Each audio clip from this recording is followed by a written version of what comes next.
Hi, I'm Scott. It's freezing in here and welcome to Canard Boulevard, and I've made a serious mistake.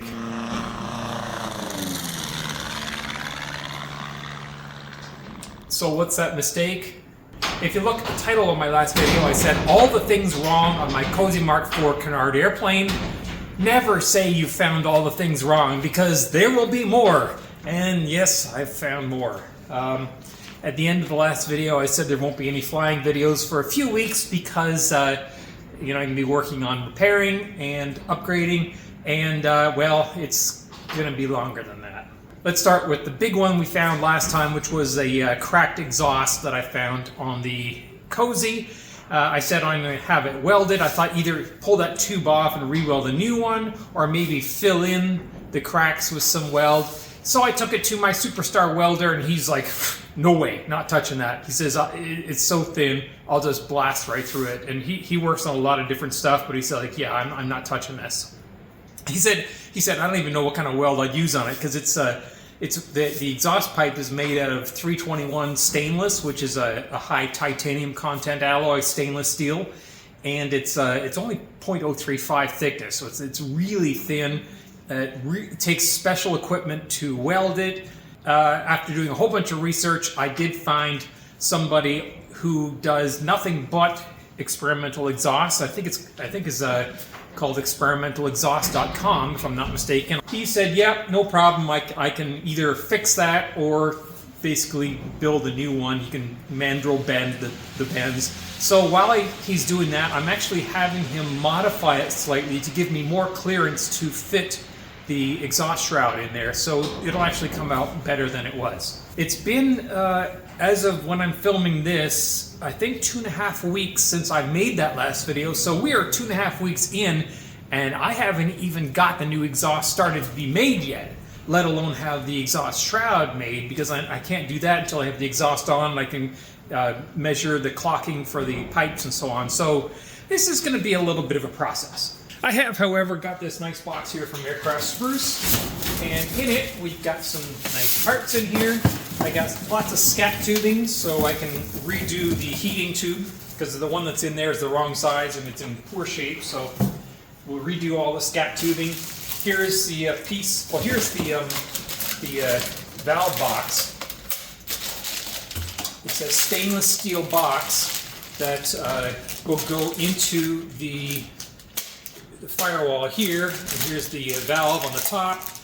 Heat comes in here, air comes out here and goes to the outside, and that is actually going to have this 90-degree fitting on there that goes up, and then to this flange, which will be fastened and riveted to the baffle, and that'll be the output for the heat when it's not going into the cabin.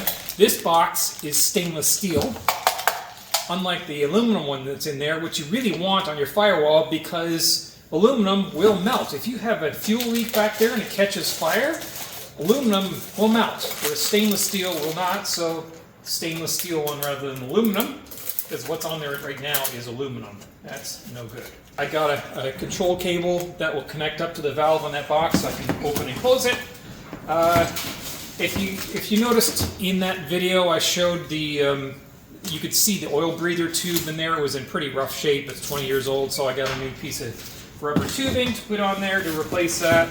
I got new bolts for the propeller, and I also got a Balance Master active balancer for the prop, and it fits in between the flywheel and the spool for the extension for the prop.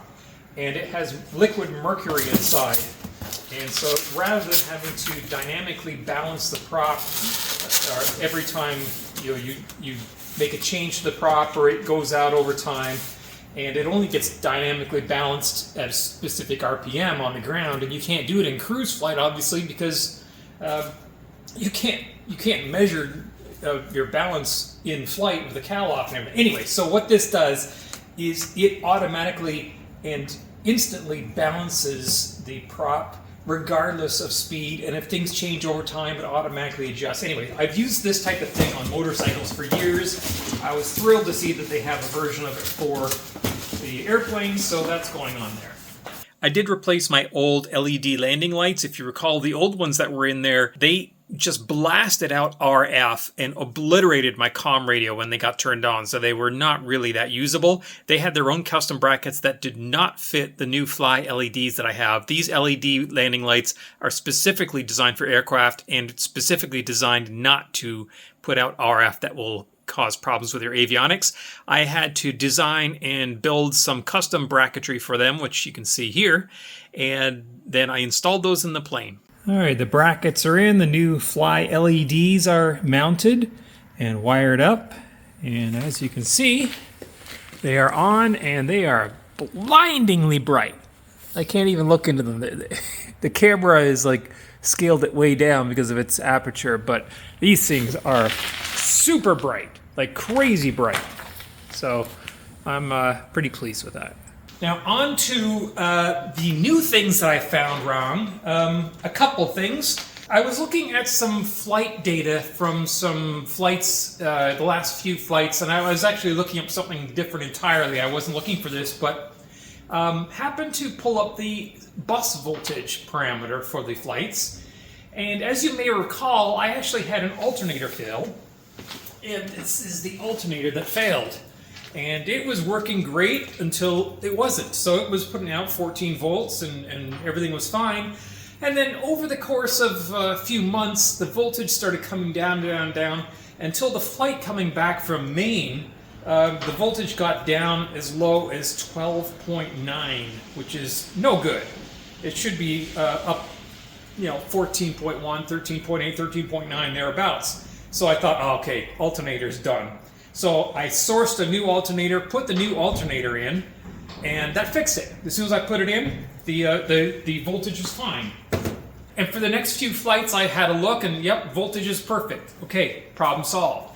I stopped looking at it, and what I noticed when I pulled up the data for the last couple of months, I can see the voltage starting to come down again. So it came down as much as 13.2, 13.3, especially when it's drawing a lot of current, like when it's first charging the battery. So I thought, oh, here we go again, another bad alternator. But I thought, what are the chances having two bad alternators fail in exactly the same way? Pretty much zero. So there's something else going on. I replaced a bunch of wiring. I replaced the field wiring. So there are some things that I replaced, so those are ruled out. So I've got to have a look. I have maybe there's a grounding issue between the alternator and the case and the battery, but something's definitely going on with the alternator and the electrics that is not good, because it should be charging at full strength. So I'm going to actually take that alternator home and rig up a test jig and just test it and see that outside of the airplane, will it put out full voltage? And if it does, then I know 100% that there's something going on with the alternator charging circuit or the battery, or it could be an instrumentation error. Maybe it's fine and I'm just seeing voltage that's not correct. The G3X is reading the incorrect voltage. So obviously I can't run the engine right now, so I can't really test it, but I can at least get my meter out and do some resistance tests between points and check some voltages and make sure that they are where they should be in the different places. Okay, so that's another problem found. Another problem I found. So in the last video, I talked about the nose gear, how the cover is delaminated, and I got to pull that off there. And then I was doing the video. I was editing the video of when I flew to Sweetwater, and I had a look, and I could see this image, and I realized my nose gear wasn't retracted all the way, and I definitely remember retracting it till it stopped. So I thought, okay, well, let me do a gear swing and we'll see what's going on. So let me show you what I did.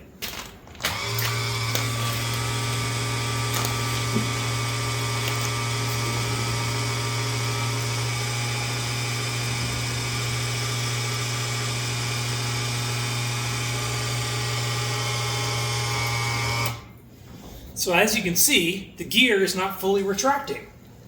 I thought, well, that's not great. That's probably costing me a couple knots right there. Well, no problem. I'll just adjust the up limit switch and that'll be fine. So let me bring the gear back down.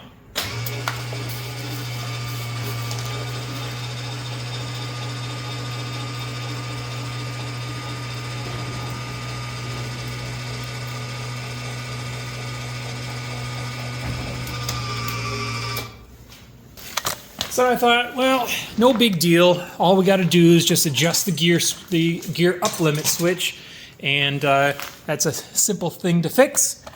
So let's have a look at what's involved in doing that. So there's a rail up inside here that has a slider, and the slider contains the up limit and the down limit switch. And when the rail has a little ramp, so then when the up limit switch hits that little ramp, it depresses it and it stops it from retracting any further. I thought I'll just move that outwards. So then I had a look at the rail, and there's the little ramp right there. You can see that up there that you adjust. However, if you look at the ramp here, this rail, it's bent. You see that? And so is the bracket that's holding it. That's totally wrong. That's not supposed to be like that at all. And that's why it's not retracting all the ways, because this is bent upwards, which is causing the up limit switch to engage before it should. And that's why it's not retracting fully. So this is a problem. And that's not easy to fix. So unfortunately, that means the whole gear retraction mechanism has to either come out or down. I have a feeling it has to come out in order to get to that bracket and get that slider out, which means the canard has to come off.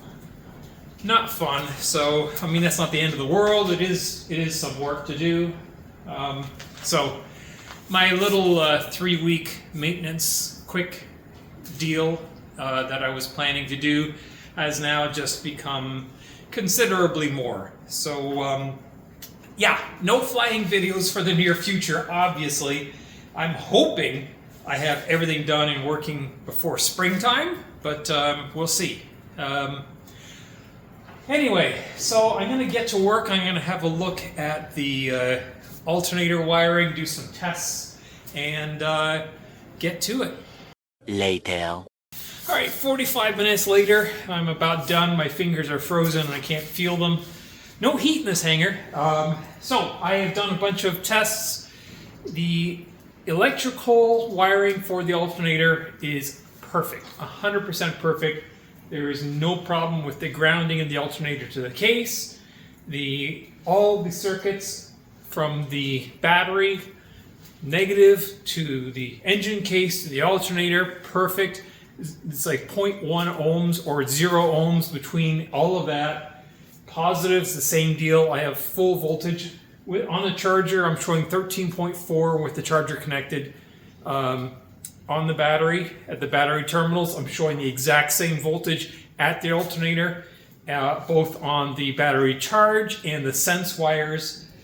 So that would indicate no resistance. Of course, that's not under load. So if there is an issue that is only showing up when there's an actual current load, perhaps a wire that's undersized or a connection that's undersized, it will show perfect voltage and no resistance when there's no load, but when you put under load, that will change. So I can't test that without having the engine running. So I'm limited in what I can test for that today. But from what I can see, and all the testing that I've done today, it looks fine. I don't see any evidence of belt slippage on the alternator, and the belt is at the correct tension. So what are we down to? Either yet another bad alternator, which, I mean, it's not outside the realm of possibility, although having 2 alternators fail exactly the same way, not likely, or an instrumentation error. And I have not gotten into that. Like I said, my fingers are frozen, so I haven't started pulling that apart, but that will be the next thing for me to check, is to have a look and see, when I measure the voltage back there, what is the G3X itself measuring, and maybe there's an issue with the voltage sensor, maybe the shunt. We'll have a look and see, but that's the next step. In the meantime, I've got more parts ordered to finish redoing the relay board in there. I redrew a new circuit for that. There is no documentation on the circuit that's in there, so I partially reverse engineered it, found some issues with its design. So rather than trying to rework what's in there, I'm just starting over from scratch. I designed my own circuit, and I'm designing my own board so that I can know exactly what's in there and know that it's working correctly. I haven't done the oil change yet. I have ordered a quick drain valve for it, so once I do pull out that drain bolt, I want to have the new bolt on hand to install in there, so that's coming. So yeah, I'm waiting on quite a few different parts, and I'm hoping it warms up just a little bit. Sometimes it does in the middle of winter here in Ohio. We'll have a warm stretch. That would be nice. If we do, then I will be out here nonstop working. In the meantime, more research, more building at home, more testing. I've got the alternator test, which actually I'll put in this video just so you can see how it works. So I was going to end this video off, but let's go home and have a look at the alternator and test it to see how it runs. So here's the setup that I've got. I've got a 35 amp hour lead acid battery here. It is fully charged. It's showing 12.6 volts. And I have it connected both to this meter here showing the current bus voltage. And then I have the old alternator. This is the alternator that I took out of the airplane that was incapable of providing more than about, I think it was 12.9 volts was the highest it was putting out by the time it came out. So I've got it connected to the battery. You can see the positive post here is connected directly to the positive terminal on the battery. And then I've got a wire from the case of the alternator to the negative post of the battery, exactly as it is hooked up in an airplane or a car or what have you. Then I have both the field and the enabled. So we have field and sense. So basically one is used to enable the regulator and the other one is used to sense the battery voltage, so it adjusts the regulator inside the alternator. And in practice, in the airplane, these were both tied together to the same point, and that then will connect to the positive voltage or positive terminal in the battery. Then we will spin the alternator to simulate it being actually run in the airplane. So when it is disconnected, basically it's turned off. So this is not connected, and we're seeing just the battery voltage. The regulator inside the alternator is turned off. If we spin the alternator, nothing happens. So you see nothing on the voltage change, which is exactly as we'd expect. All right, so now we're going to turn on the ignition. So this is the equivalent of flicking on the alternator switch in the airplane. So I'm going to connect the white wire, which is our field and sense, to the positive terminal of the battery. And as soon as I do that, you can see the voltage drops a little bit because we've now turned on the regulator inside the alternator. It's drawing current, and so the battery bus voltage has started to drop. Now I'm going to spin the alternator as if the engine was running. So a low RPM, we see nothing as we would expect. As I start to speed it up, we should see the voltage start to come up.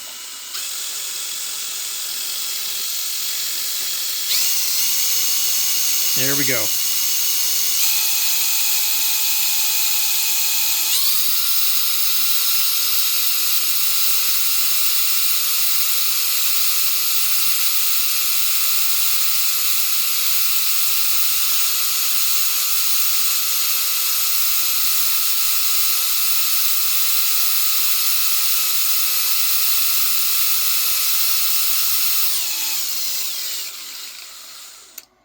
So we actually started charging the battery just by spinning the alternator, and that created up to 14.1 volts. So that shows this alternator is functioning. It's actually generating, and you could see 14.1 volts there, whereas in the airplane we couldn't get above 12.9. So let's change this a little bit. Let's put a load on this other than just the battery. Okay, I now have this light bulb, which is drawing about 3 amps, maybe 4 amps. I have 2 portable refrigerators plugged in that are drawing between the 2 of them about another 12 amps. So we've got a good 15 amps of draw. As you can see, the voltage is down. It's stabilized at 12.1. Let me move this bulb so the camera's not picking it up so we can see things. That's a little better. So we'll zoom in. 12.1, and now I'm going to turn on our engine.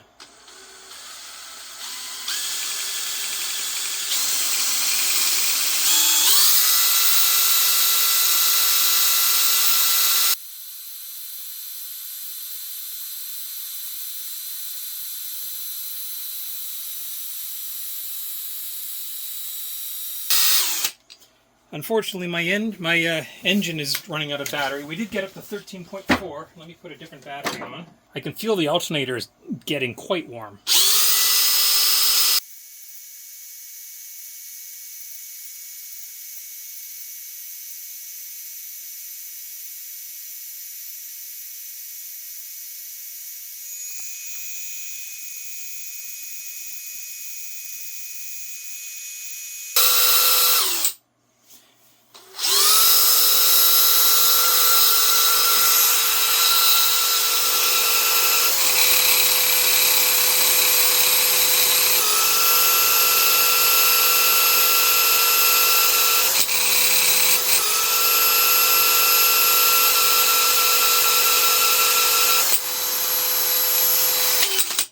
The test shows that this alternator is quite capable of putting out voltage that's required of it. I think the limiting factor is how much power I can get out of my drill here. It can only put so much torque into this alternator, and you could see when I disconnected the sense line, which took the load off, the drill's RPM sped up quite a bit, and as soon as I put it back on, the drill slowed down again. The alternator itself is quite warm, very, very warm, in fact. Almost too warm to touch, both the windings, the case. So that shows that it is extremely important to make sure you have sufficient ventilation on your alternator. I think the total power draw that I had there was 16 amps, I calculated. So 16 plus, I had drawn 16 from the battery for a little bit, so the battery was down. So when the alternator was running, it was actually providing the 16 amps to run all the load that I put on it, plus additional amps to charge the battery back up. I don't unfortunately have an ammeter that will read the amount of current coming out of this. My meter only goes up to 10 amps and I don't have a shunt that I can use. However, judging by the amount of heat that is coming out of this alternator, I'll take a couple pictures here. So you can see the incredible amount of heat that is coming out. And it happened very quickly. Once that alternator started up, it is very, very hot. And that tells me it is producing a lot of current. So it is working hard. And while it did so, it was doing it at 13.8 volts. All right, so having done that test, I have learned two things, and neither of them are good. One, the original alternator, there was nothing wrong with it. It was working fine. I replaced it for no good reason. Two, the problem is not the alternator. There's another problem somewhere else. I have checked the grounding. I've checked the battery lugs, cables. It's not slipping. So I don't know what else there is other than instrumentation. So maybe the next step is to, well, I can't do it without running the engine, but I need to test it and measure the voltage of the bus independently of what the G3X is reporting. That said, the G3X is going from 13.8 and 14 down to 12 something. So, I mean, that's a huge swing. How that could be reading incorrectly, I'm not quite sure, but there's a mystery here. I'm going to get to the bottom of it. That's it for this video. In any case, I've got a lot of work to do. I've got a lot of parts still on order. And hopefully it's going to warm up a bit. I appreciate you coming along on this journey with me. If you have any questions or suggestions especially, please leave them in the comments section below. And as always, click like and subscribe, all that stuff. It really helps me out when you do that. I really appreciate it if you subscribe to the channel especially. Thanks for watching.